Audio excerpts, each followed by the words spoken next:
Bonjour à toutes et tous et bienvenue dans ce webinaire. Donc le thème aujourd'hui et puis pour cette série de webinaires, c'est vraiment l'agilité.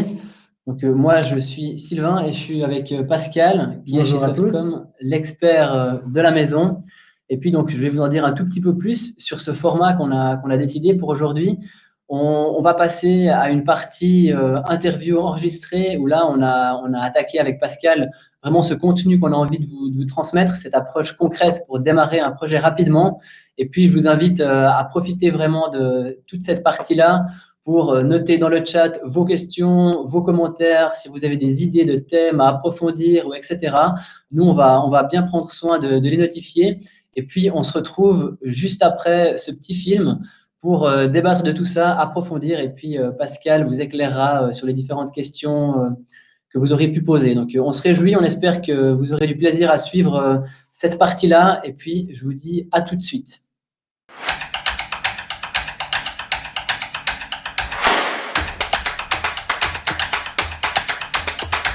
Aujourd'hui, le thème de ce webinaire, c'est vraiment la rapidité pour lancer un projet. Alors, comment est-ce que t'es venu cette idée d'aborder, en tant qu'expert maison, de l'agilité, cette rapidité pour lancer un projet? Ouais, donc aujourd'hui, on entend beaucoup de gens parler d'agilité. Moi, j'ai l'impression que la définition, parfois, elle est floue ou parfois, elle est simplement limitée à des concepts purement IT. On parle de Scrum, on parle. Mais l'agilité, ça va bien au-delà de ça. Et moi, j'ai trouvé que pendant cette période de Covid, hein, on a eu de nombreux exemples d'agilité, hein.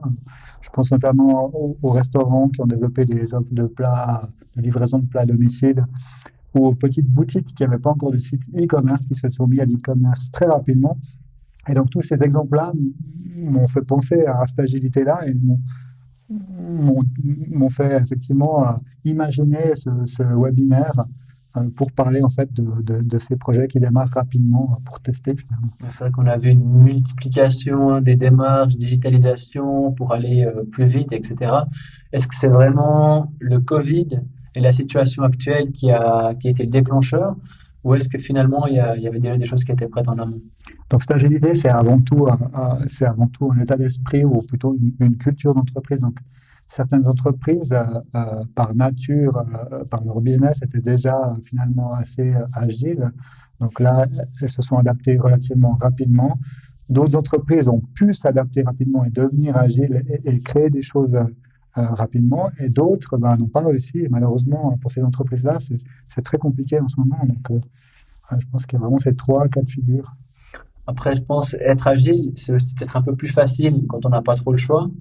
Est-ce que le fait qu'il y ait eu cette crise sanitaire et puis cette notion d'urgence, ça a été un peu le déclencheur? Ouais, je pense que c'était un gros déclencheur hein, pour certaines entreprises. Après, pour une petite entreprise, c'est très facile de devenir agile. Pour une grosse entreprise, c'est beaucoup plus compliqué.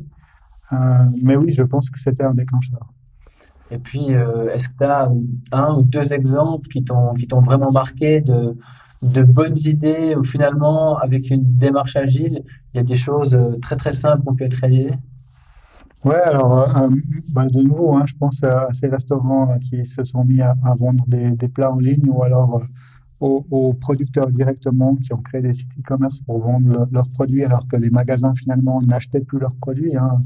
À la place d'éliminer ou de mettre à la poubelle, on a vu qu'il y avait des agriculteurs ou alors des producteurs de fleurs qui devaient jeter toute leur production. Et il y en a d'autres qui ont réussi à écouler ça grâce à la digitalisation ou alors à d'autres idées, hein.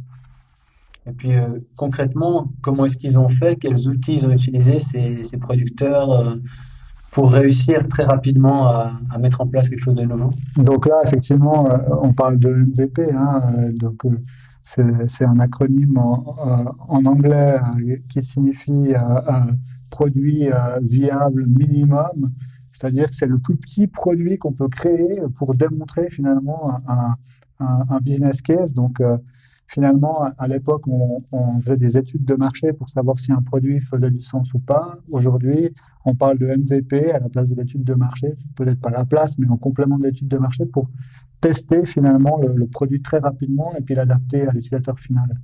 Ok, c'était du coup le bon exemple dans cette situation Covid. Si on revient à une situation un peu plus normale dans les entreprises en général, si on veut vraiment lancer un projet de manière plus rapide, aussi que ce soit une décision d'entreprise, qu'on l'applique le plus fréquemment possible, c'est ce MVP qui peut être le bon outil? Oui, je pense que c'est un excellent outil. Donc, effectivement, je pense en premier lieu, il faut vraiment comprendre le problème qu'on veut résoudre ou alors la valeur qu'on veut amener. Trop de fois, on démarre un projet sur la base d'une demande, mais sans comprendre en fait qu'est-ce qu'on résout comme problème ou quelle valeur on amène. Et puis, ben, finalement, de comprendre ça, finalement, ça va être notre boussole. Hein, et puis, c'est ça qui va permettre de déterminer les priorités. Euh, et voilà, trop de projets démarrent sans ça et échouent finalement. Donc, Ok, si on a donc une vision assez claire, une idée assez précise de où est-ce qu'on veut aller, comment est-ce qu'on peut faire évoluer ce MVP pour le mettre en place? alors voilà, il faut démarrer très petit. Hein, donc, de nouveau, le MVP, c'est le produit minimal. Hein, donc, souvent, pas souvent, c'est pas un produit fini. Hein, c'est juste quelque chose qui nous permet de démontrer que ça va fonctionner. Euh, donc, il faut agir en itération, en incrément, euh, en incluant finalement toutes les parties prenantes, hein, donc tous les gens qui ont un intérêt dans le projet, dans le produit, hein, donc que ce soit les fournisseurs ou le client final. Hein. Et puis, intégrer leur feedback régulièrement, trouver un moyen de mesurer est-ce que ça fonctionne, est-ce que ça ne fonctionne pas.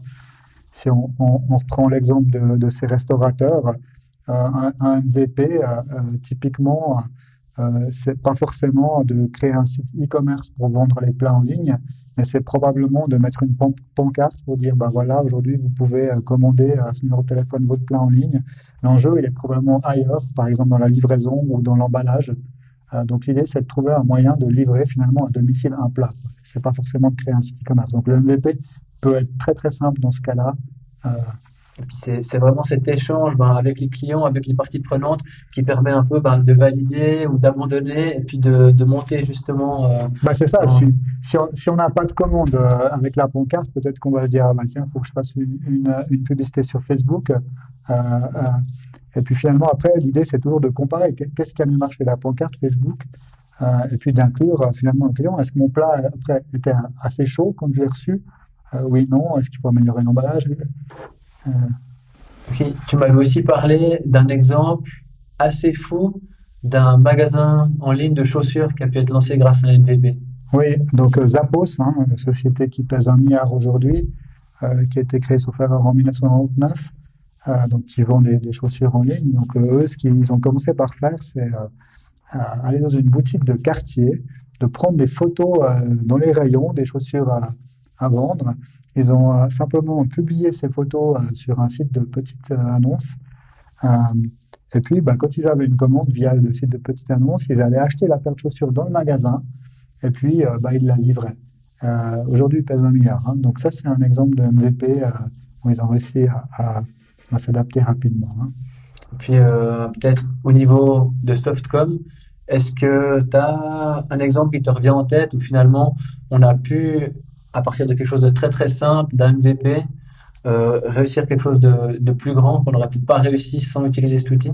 Alors peut-être un exemple simple qu'on est en train d'implémenter aujourd'hui, c'est on est en train de développer une offre de formation pour nos clients. Hein. Donc formation aujourd'hui, on a décidé de commencer avec une formation Angular, donc c'est très technique, hein, c'est de la programmation. Donc ce qu'on fait là, c'est qu'on inclut directement nos clients dans un atelier et puis ben, on définit la formation avec nos clients, donc le contenu de la formation, aussi le moyen de les moyens pour faire cette formation, et puis on la met en œuvre immédiatement après. Donc là, on a un exemple d'un MVP qui coûte quasiment rien, et puis qui permet à Softcom finalement de vendre des formations, et puis à nos clients de les suivre. Donc là, Cet élément financier, est-ce qu'il est justement lié à cette rapidité? Parce que moi j'ai en tête les différents projets où on a un dossier de spécification, où il y a énormément de choses qui sont définies, et puis finalement ça prend énormément de temps à faire, et c'est aussi de l'argent. ouais. Donc effectivement, aujourd'hui, beaucoup de projets ne démarrent pas parce qu'ils coûtent trop cher et puis parce que ben on ne sait pas si ça va fonctionner. Et puis effectivement, le MVP, il permet en fait de démarrer avec un budget très petit, c'est vraiment le but, pour démontrer que ça fonctionne. Il faut vraiment pas le voir comme un produit fini qu'on va pouvoir industrialiser, mais comme un test pour démontrer que ça fonctionne. Donc oui. Et puis cette notion de taille justement, de dire mais commencer très très petit, et c'est aussi des limitations parce que finalement, on n'a pas le risque, en voulant partir trop petit, de pas être assez intéressant, de pas pouvoir assez faire ressortir la valeur? Non, bah justement, en agissant par itération incrément, non, parce qu'on va inclure le retour du client et puis on va faire évoluer le MVP. Après, le risque, c'est de voir le MVP comme un produit final, fini et industrialisé, ce que beaucoup de gens confondent, hein, et c'est pas du tout le cas. Donc, effectivement, un MVP est là pour démontrer qu'un business case fonctionne, mais il n'est pas là pour agir en tant que produit fini. Euh, Si on reprend l'exemple du commerce de chaussures, ils ont développé après une plateforme en ligne. Ils n'ont pas continué d'utiliser le site de petite annonce pour commercialiser les chaussures. Donc, Et puis la notion de risque, justement, tu m'en avais parlé, ça permet aussi, à ton avis, de réduire un tout petit peu ce risque lorsqu'on démarre un gros projet tout de suite, avec beaucoup de besoins d'investissement notamment. Il y a le risque qu'au final, ce soit une catastrophe. En démarrant plus petit, ça permet aussi de limiter ce risque-là. bah oui, puis aujourd'hui, même si on pose l'avis aux clients, si on discute avec nos clients, il y a une différence entre des discussions et puis finalement recevoir un produit puis jouer avec, hein.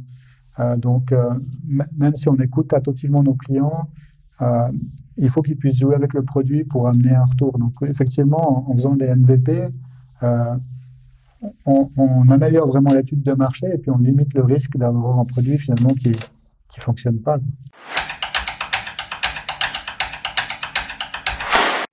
Voilà, on espère que le contenu de cette courte vidéo vous aura parlé. On a vu qu'il y a déjà Rémi qui a rebondi sur une question. Peut-être que Pascal, on peut commencer par celle-ci. MVP, POC, si tu devais résumer assez rapidement la différence. Ouais, alors le POC, en fait, il sert à démontrer qu'un problème technique, qu'on peut résoudre un problème technique, hein, alors que MVP, on parle de problème business. Donc, en général, le POC viendrait presque après le MVP, où il est vraiment là pour éliminer un risque technique, hein. On parle aussi de prototype. Cette notion de produit pas fini pour le MVP, c'est vraiment quelque chose qu'on confond souvent. Ouais, c'est vrai qu'effectivement, on a tendance à déjà avoir le MVP comme un produit qu'on peut déjà vendre. Alors, c'est pas du tout le cas. Et puis, effectivement, des fois, on confond le mot MVP et puis le POC pour, on voit la chose sous un angle technique alors que c'est pas le cas. Je vois qu'il y a Dave Kalimindi qui nous demande si c'est tout, si c'est déjà fini. L'idée, c'est d'avoir vraiment maintenant un espace de dialogue pour répondre à vos questions, pour vous amener un contenu supplémentaire sur les thématiques que vous souhaitez approfondir. Puisque pour l'instant, il n'y a pas énormément de contenu sur lesquels rebondir. Pascal, est-ce que toi, tu as un ou deux conseils à donner vraiment de manière très concrète pour les gens qui sont intéressés à démarrer un MVP en deux, trois points? Ouais, alors peut-être le meilleur conseil, c'est de garder la chose la plus petite possible et la plus simple possible. Donc, ça a l'air facile, mais c'est compliqué de voir la chose simple et puis de livrer quelque chose de simple. On a toujours envie de se faire plaisir et puis on voit toujours la chose en grand.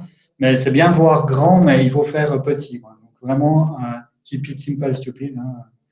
Ça, c'est le meilleur conseil. Et puis après, se focaliser sur la valeur, quelle est finalement, on doit livrer de la valeur et puis on doit être capable de mesurer un retour sur investissement, de démontrer en tout cas qu'il y a un intérêt, une valeur aux clients. Donc, c'est peut-être ces deux conseils-là. Ok, et puis c'est clair que nous, on n'a pas choisi chez Softcom ce thème pour rien. Nous, c'est vrai que dans les différents business qu'on mène, on est aussi souvent confronté, ou c'est pas encore une notion qui est très très connue, ce MVP. Et puis, est-ce que tu penses qu'à l'avenir, il y a vraiment une place pour travailler beaucoup plus avec ce MVP aussi à la suite de ce Covid pour vraiment pousser les entreprises à démarrer le plus rapidement possible?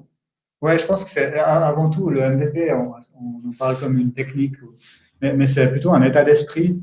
Et puis ça va avec l'état d'esprit agile. Euh, donc effectivement, aujourd'hui, beaucoup d'entreprises se disent agiles, mais c'est plutôt font de l'agilité en implémentant des frameworks qui permettent d'être un peu plus agile. Mais c'est vraiment une mentalité à changer. Donc là, effectivement, il y a encore du travail dans la plupart des entreprises pour démarrer petit et puis expérimenter. Il y a Rémi qui rebondit avec, dans le cadre d'un MVP avec une solution digitale, vous confirmez que la solution développée est déployée en production et réellement utilisée par le client final. Est-ce que tu peux compléter directement? Ouais, alors non, non, le MVP, de nouveau, si on fait un MVP avec une solution digitale, c'est qu'on essaie de démontrer un business case qui fonctionne uniquement avec une solution digitale. Euh, bon, ça peut être le cas, hein. Typiquement, Dropbox, c'est le cas avec effectivement Dropbox, quand ils ont voulu rendre leur solution payante, pour trouver des investisseurs, ils ont fait une vidéo qui montrait les fonctionnalités.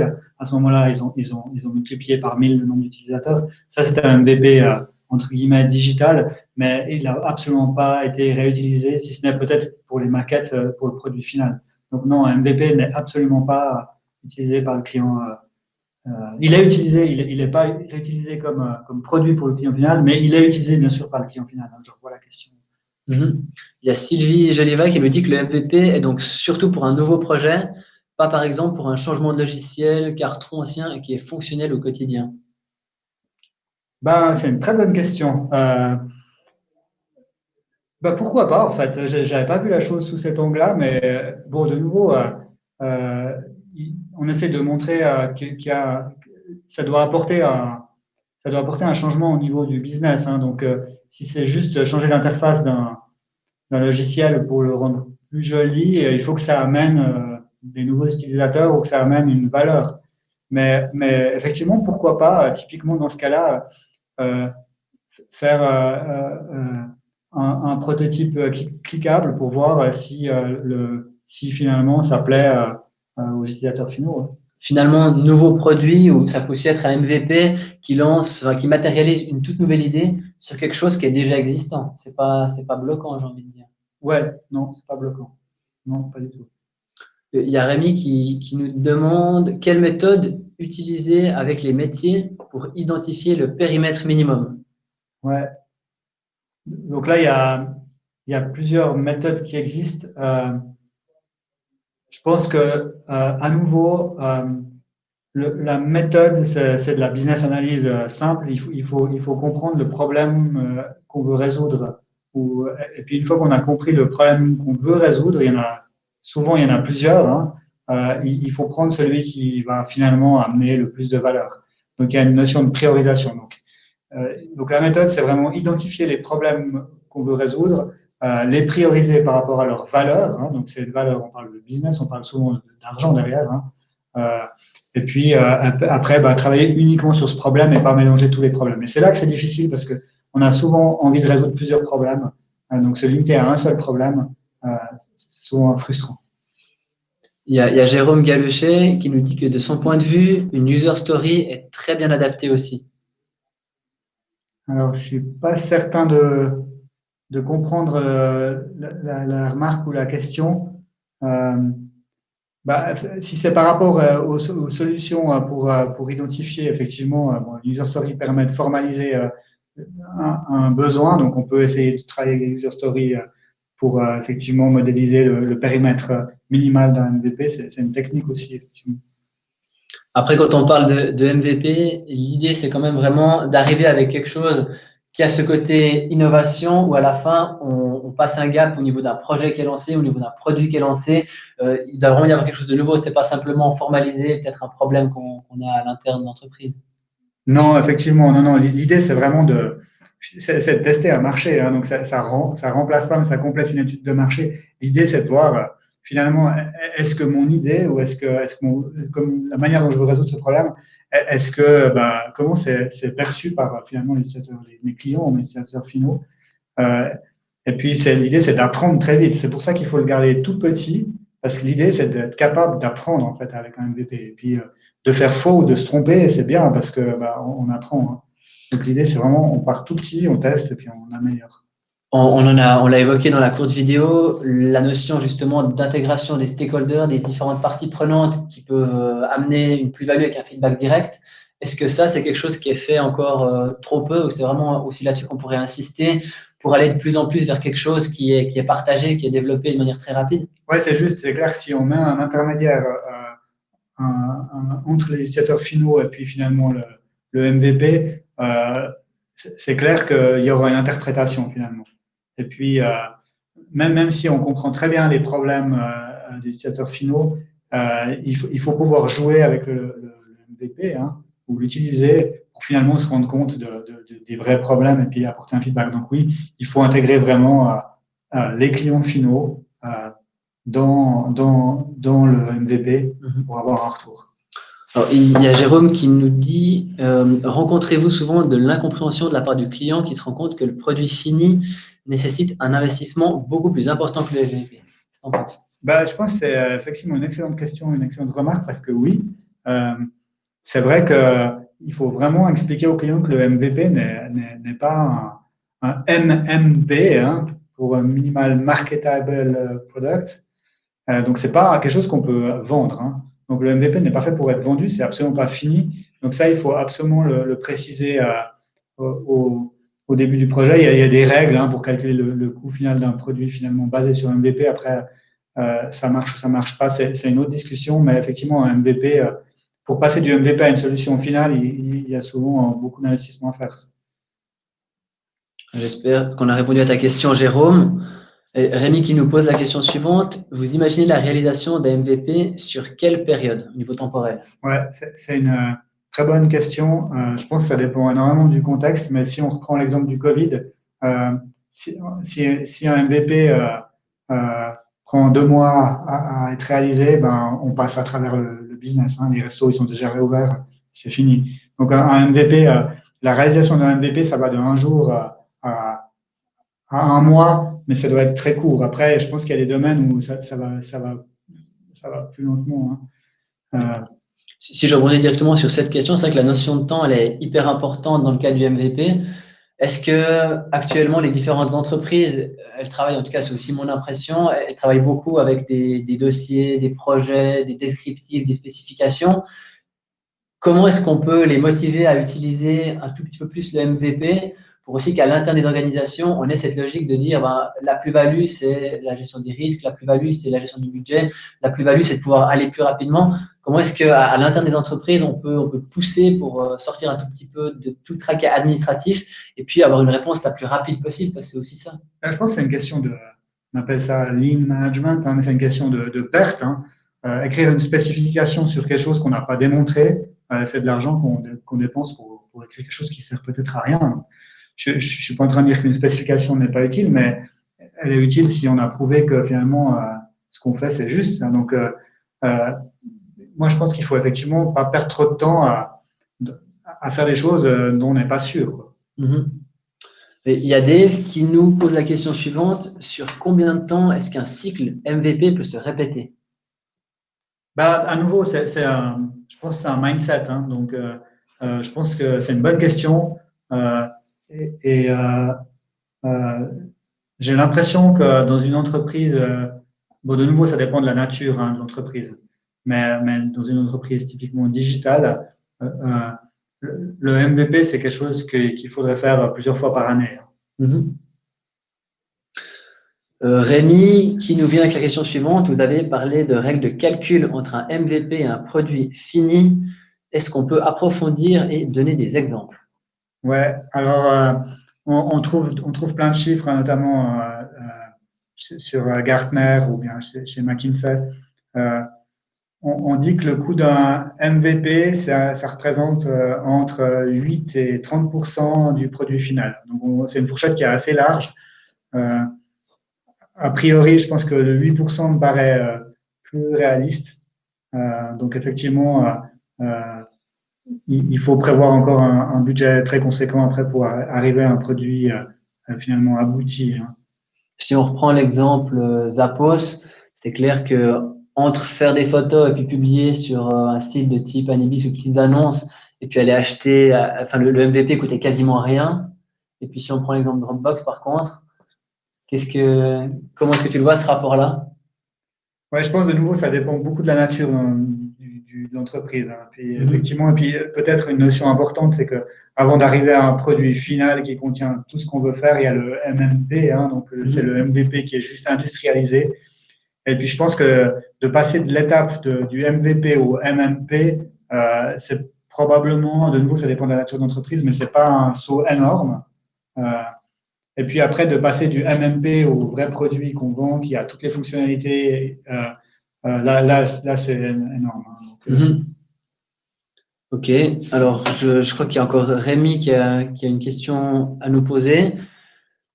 Sinon, on arrive déjà gentiment à la fin de ce webinaire. En tout cas, on vous remercie par avance de nous avoir suivis. On va aussi vous envoyer les informations pour suivre le prochain webinaire. On répondra encore à la dernière question de Rémi avant de se quitter. Donc, on a un prochain webinaire qui est organisé le jeudi 2 juillet. On vous pousse à vous inscrire. On est aussi volontiers preneur de vos différents feedbacks. C'est clair que c'est une démarche qu'on essaie aussi de lancer sous forme de MVP chez Softcom, en disant partager un peu nos connaissances et puis l'utilisation au sein de l'entreprise de cette agilité.